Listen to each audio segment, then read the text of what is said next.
teenyaa jalqabaatiin. Godina Jimmaatti haala hin baratamneen mormii cimaan dhalate. Yeroo dheeraadhaaf mootummaa deeggaran jechuudhaan wayita qeeqaman hawaasni Jimmaa miidhama hamaa jala jirraa jechuun mormii gaggeessuu eegalaniiru. Sababni mormii kanaa maal ture? Gabaasa bal'aa dhageessu. Oduu biraatiin pirezidaantiin Ameerikaa Doonaald Tiraamp Itoophiyaa dabalatee biyyoota biraa 30 dabalataan uggura imalaa irra kaayuufi jedhame. Ministeerri nageenyaa biyya keessaa Ameerikaa Itoophiyaa dabalatee biyyoota baay'ee abaaramtuuwwan jechuudhaan arrabsanii akka ugguraman katabdeetti. Ministeera Ameerikaa karoora Tiraamp ifa godhan bal'inaan dhageessu. Oduu itti aanuun abboottiin alangaa waraana bilisummaa Oromootiin butamuudhaan fudhataman gadhiifamuun ibsame.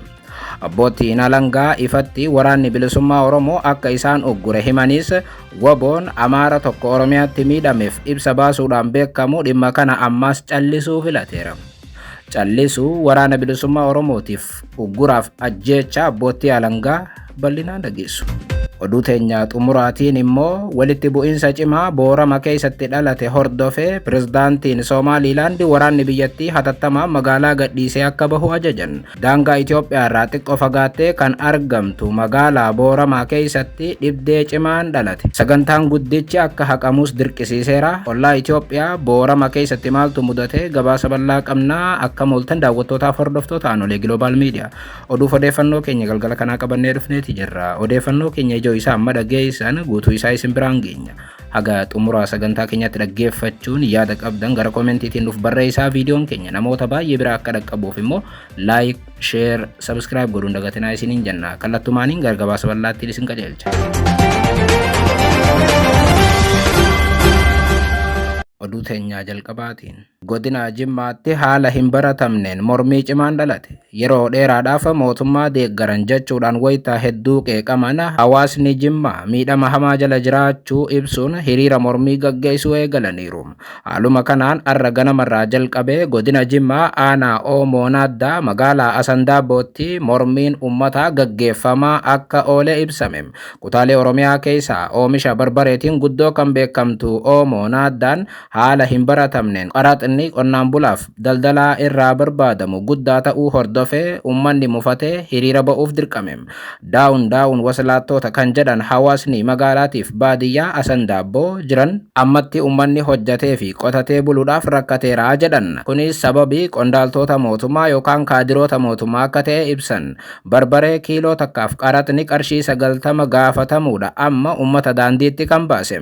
Akka jiraattoonni Asandaabboo jedhanitti sababii mormii kana kaase guddaan qondaaltonni Jimmaa gubbaa kaasanii haga gadii jiran waliin ta'uudhaan galtee qonnaa irratti vaatii parsantaa 100 irraa parsantaa 15 nuuf kutaa jedhanii uummata daldala dhoowwaa jiru jechuun himatan. Haaluma kanaan barbaree kiiloo tokko qotee bulaan birrii 600tti akka gurguratu kan himan hawaasni kun birrii 600tti waan gurguramu kana irraa ammoo birrii 90 nuuf kutaa jechuudhaan dirqisiisa akka jiran himatan. Fakkeenyaaf Ayisuuziin tokko barbaree kiiloo 6,000 haga 7,000 akka fe'u kan himan hawaasni Asandaabboo maalleeyni barbareen kun ittiin bitamu ammoo kan Ayisuuzii tokko birrii miliyoona 3.6 bitamaa jechuun maalleeyni bulchaan aanaatii fi waajjirri galii uummata gaafatan faallaa kanaa ta'e 500,000 olii jedhu. Arra galgaluma kana konkolaataan tokko barbaree fe'ee akka magaalaa sanaa hin baane konkolaataan 10 barbaree fe'ee ture.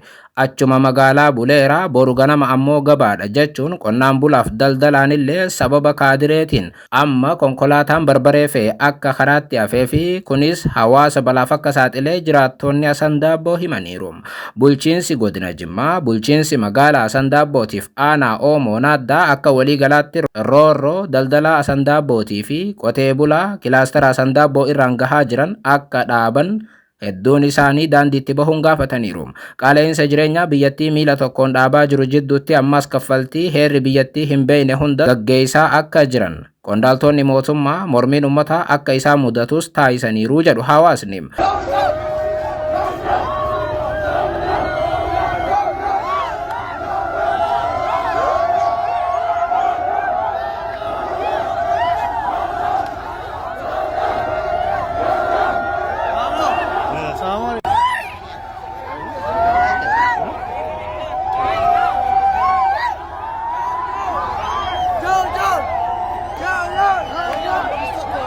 Seenaa Itoophiyaa keessatti saamichi qondaaltota yookaan kaadiroota mootummaatiin gaggeeffamu yeroo kamuu caalaa akka amma hammaate hedduun irratti waliif galu. Warri mootummaatis kana ni beeku. Mormituunis kana tolchanii ittiin himataa turaniiru.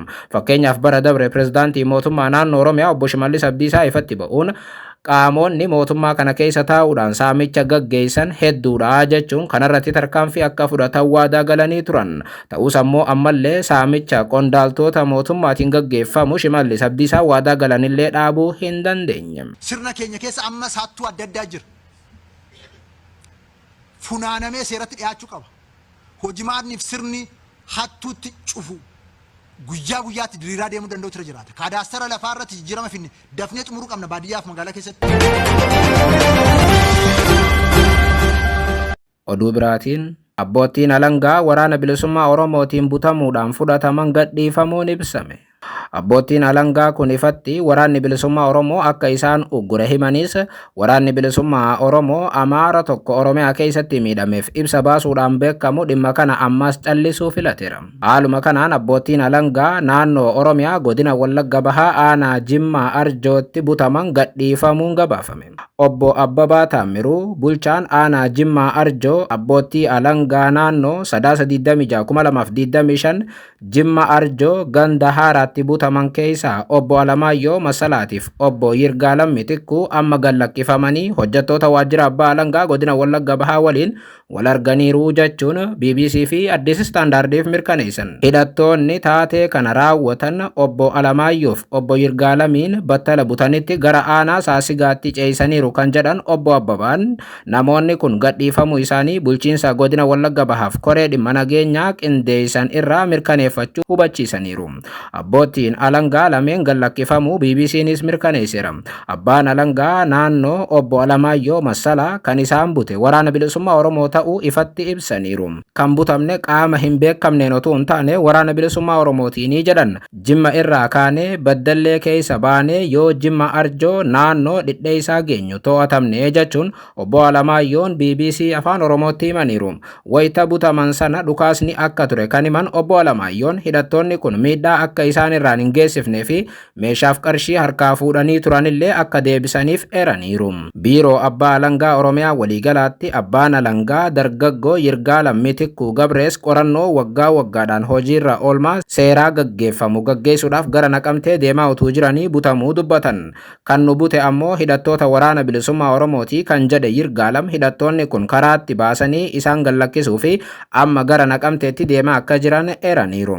Taatee 26/2025 Jimma Arjoo ganda haaraatti mudateen abbaan alangaa Naggasaa Kabbadaa yoo ajjeefaman abbaan alangaa Addisuu Laggasaa ammoo miidhaan irra ga'uun ni yaadatama. Bulchaan aanaa Jimmaa Arjoo obbo Abbabaa Taammiruu taatee kana booda humnoonni nageenyaa namoota kana oolchuudhaaf yaalaa turuu himanii miidhaan kan irra gahee lubbuudhaan hafan abbaan alangaa tokko obbo Addisuu Laggasaa kan jedhaman eeruu ummataatiin guyyaa 4 booda argameera jedhan. Konkolaataa mootummaa abbootiin alangaa kunneen ittiin imalaa turanis gaafuma taateen kun mudate 26 kan jedhan obbo Abbabaan konkolaachisaanis guyyuma san dhukaasa keessa sakatta'insaan namni gara humna nageenyaatti dabarse jedhaniiru. Konkolaachisaan kun akkamiin hafe jedhamee kan gaafatame bulchaan aanaa Jimmaa Arjoo itti dabaluun akkas jedhan. Konkolaachisaadhaan akkamitti hafte jennee nuti wayita gaafannu. Utuun duuka isaanii deemaa jiruutiin bishaan keessatti kufee hidhattoota keessaa tokko ajjeesi jennaan inni kaan bilbilaaf qarshii koo fudhatee na dhiisee deeme jedhee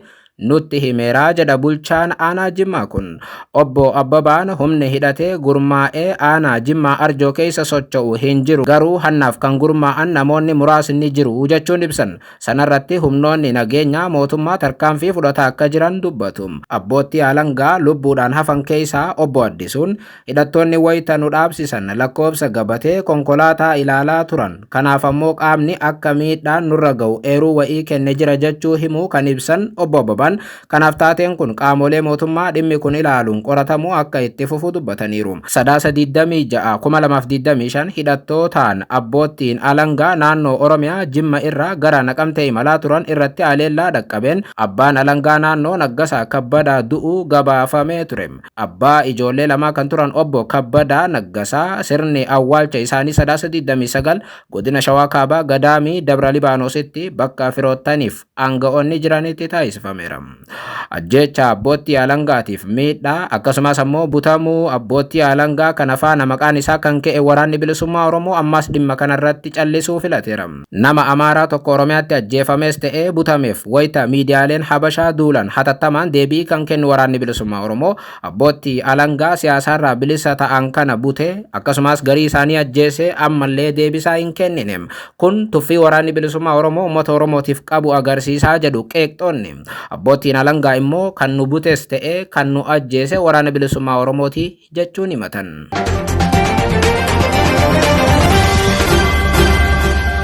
Oduu biraatiin pirezidaantiin Ameerikaa Doonaald Tiraamp Itoophiyaa dabalatee biyyoota biraa 30 dabalataan uggura imalaa irra kaayuufi jedhame. Ministeerri nageenyaa biyya keessaa Ameerikaa Itoophiyaa dabalatee biyyoota baay'ee abaaramtuuwwan jechuudhaan arrabsanii akka ugguraman katabdeetti. Haaluma kanaan bulchiinsi Doonaald Tiraamp seera immigireeshinii cimsuu isaa jidduutti ammas lakkoofsi biyyoota uggura imala Ameerikaa mudatu gara 30tti ol guddachuu akka danda'u himame. Ministeerri nageenya biyya keessaa Kristi Noo'im gaafiif deebi'ii Fox News waliin taasisaniin lakkoofsa kana irratti addatti wanti ta'e hin jiru hin dubbadhus jedhanii garuu biyyoonni gara Ameerikaa akka hin imalle ugguramuudhaaf jiran 30tti ol guddachuudhaaf akka jiruu fi kunis yeroo dhiyootti ni ifoomaa jedhan. Pirezidaantiin Ameerikaatis biyyoota gara Ameerikaa akka hin imalle ugguran kana madaaluu itti fufaniiru jechuun biyyoota kam lammiileen isaanii gara Ameerikaatti imaluu akka hin qabne adda baafachaa akka jiran dubbatte. Noo'im guyyaa 3 duraas X irratti akkas jechuun katabdee turte. Biyyoota abaaramtuuwwan saba keenya ajjeesaa turan hunda irratti uggura imalaa guutuu akka kaayamu gorsaan jira jette.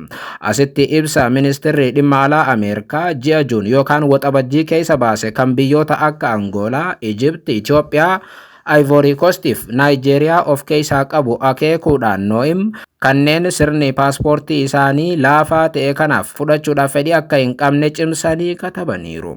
Guutummaatti biyyoonni akka Itoophiyaa paaspoortiin isaanii dadhabaateef abaaramtuuwwan ta'an kunneen lammiilee isaanii irratti xiyyeeffatamu akka qabu ibsiti. Barreessituun ministeera nageenyaa biyya keessaa tun ibsa kenniteen uggurri kun godaantootaaf godaantota kan hin taane kanneen akka turistoota, barattootaaf imaltoota daldalaa irrattis ni xiyyeeffata jechuun akeekan. Biyyoota 19 duraanuu uggurri imalaa isaan mudate bal'inaan kan ibsaman yoo ta'u kunis Afgaanistaan, Burmaa, Burundi, Chad, Kuubaa, Ikwaatooriyaal Giinii, Eertiraa, Heeyitii, Iraan, Laawos, Liibiyaa, Riippaabilika Koongoo, Seeraaliyoon, Soomaaliyaa, Suudaan, Toogoo, Turkmenistaan, Veenzuweelaa fi Yaman kan keessatti argamanidha. Biyyoota kanneen lammiileen isaanii kan Ameerikaa keessatti dhalatan yoo ta'ellee irra deebiin akka qorataman akkasumas ammoo guutummaatti Ameerikaa akka hin seenne ugguramanii turan. Amma immoo biyyoonni 30 biyyoota kanneen itti dabalamuudhaan qorannoon akka irratti gaggeeffamu akkasumas ammoo lammiileen isaanii Ameerikaa akka hin seenne ugguramuuf jiru. Torban kana gara jalqabaa haleellaa 3/26/2025 loltoota eegdota biyyaalessaa Ameerikaa Waashingtan DC keessatti raawwatame hordofe eeyyamni jireenya lammiilee Ameerikaa kan dhalootaan biyyoota adda addaa 19 irraa ta'uun isaanii himame akka qoratamu ibsamee ture. Oduu teenya xumuraatiin walitti bu'iinsa cimaa Boorama keessatti dhalate hordofee pirezidaantiin Somaaliilaand waraanni biyyattii hatattamaan magaalaa gadhiisee akka bahu ajajan. Daangaa Itoophiyaa irraa xiqqoo fagaattee kan argamtu magaalaa Booramaa keessatti dhibdee cimaan dhalate. Sagantaa guddaan akka haqamus dirqisiiseera. Haaluma kanaan pirezidaantiin Somaaliilaand Abdurrahmaan Mohammad Abdullaha Irroo jimmata kaleessaa mormiif walitti bu'iinsa magaalaa guddoo Booramaatti gaggeeffameen yoo xiqqaate lubbuu namoota 10 kan galaafate kana balaaleffataniiru. Dhibdee dhalate booda ibsa kan kennan pirezidaantii Irroon duuti kun osoo hin dhufin dura hambisuun akka danda'amu kaasuun humnoonni nageenyaa namoota naga'aa meeshaa waraanaa hin qabne irratti dhukaasa banuun sirrii hin turrees jechuun qeeqanii mootummaan ammoo maatii namoota ajjeefamaniif madaa'aniitiif gadda guddaa itti dhaga'ame ni ibsaa jedhan. Taateen kun dheengadda galgala irraa eegalee Boorama keessatti deemaa ture. Mormii fi walitti bu'iinsa guyyoota lamaaf qaama nageenyaaf namoota kan jidduutti gaggeeffame gaggeeffameen namoonni du'an dabalaa akka jiran kan himame yoo ta'u, aangawoonni Somaalilaand garuu ammallee lubbuu namoota du'anii gargar baasaa akka jiran himu. Namoonni meeqa akka du'an ammoo bal'inaan ibsuurraaf qusataniiru aangawoonni Somaalilaand. Miidiyaaleen Somaalilaand duuti kun namoota 10 ol akka ta'e gabaasaa jiru. Pirezidaantiin kun kaleessa galgala ibsa laataniin tasgabbiin naannichatti akka bu'u waamicha dhiyeessanii humnoonni nageenyaas hatattamaan magaalaa Booramaa gadhiisuudhaan gara mooraa waraanaatti akka deebi'an ajaja dabarsaniiru.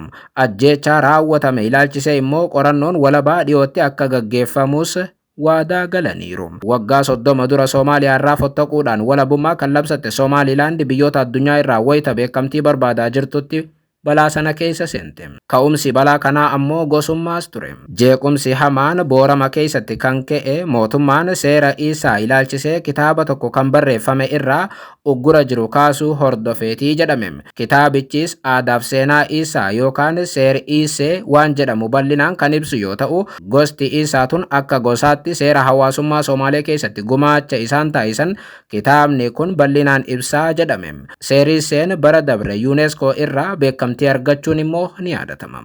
Gama biraatiin mootummaan magaalaa Seeyilaa keessatti ayyaana aadaa seer isee gaggeeffamuudhaaf tureef eeyyama kennuudhaaf yaade akka ture, garuu gosti gosa isaatiin dorgomuudhaan beekamtu Samaaroon yookaan ammoo Gadabursiin akka mootummaan gosa isaa kophaatti jabeessaa jirutti fudhachuun wal dhibdee naannawichatti uumee jedha xiinxalaan nageenyaa Rashiid Abdii. Kana jidduutti immoo gabaasa haarawaa arruma sa'aa booda baheen jeequmsa magaalaa guddittii Booramaa keessatti uumame kana kan hammeesse sagantaan seer isee magaalaa Seeyilaa keessatti akka gaggeeffamu ministeerri odeeffannoo biyyattii Ahmad Yaasiin Sheekh Ali ibsa baasuu hordofeetii jedhame. Gosoonni Somaalee lamaan iseef Gadabursii jedhaman kun waggoota muraasa darban keessa walitti bu'insi isaanii dabalaa akka dhufe himameera. Rakkoon jiru dhimma aadaa irratti qofa utuu hin taane yookaan dhimma aadaa qofa irratti wal dhaban utuu hin taane gosoonni kun naannawa jiraatan keessatti aangoo argachuu fi of mul'isuu irratti dorgommii cimaa gaggeessaa jiru jedhame. Kun kanaan otoo jiru yeroo lammaffaadhaaf arra pirezidaantiin Somaalilaand Abdurrahmaan Abdullaha Irroo ibsa kennaniin sagantaa seer isee UNESCOdhaan beekamtii argate gaggeeffamuudhaaf karoorfame mormii fi wal dhibdee hamaa magaalaa Booramaa raasee boodaaf lubbuu namoota hedduu galaafate hordofee sagantaan seer isee kun akka hafu murteessuu ibsaniiru.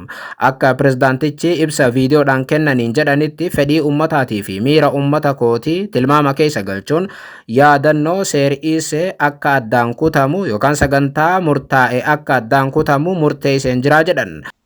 waxaan madaxweyne ahaan joojiyey munaasabadda xuska xeer ciise yeroo gaarii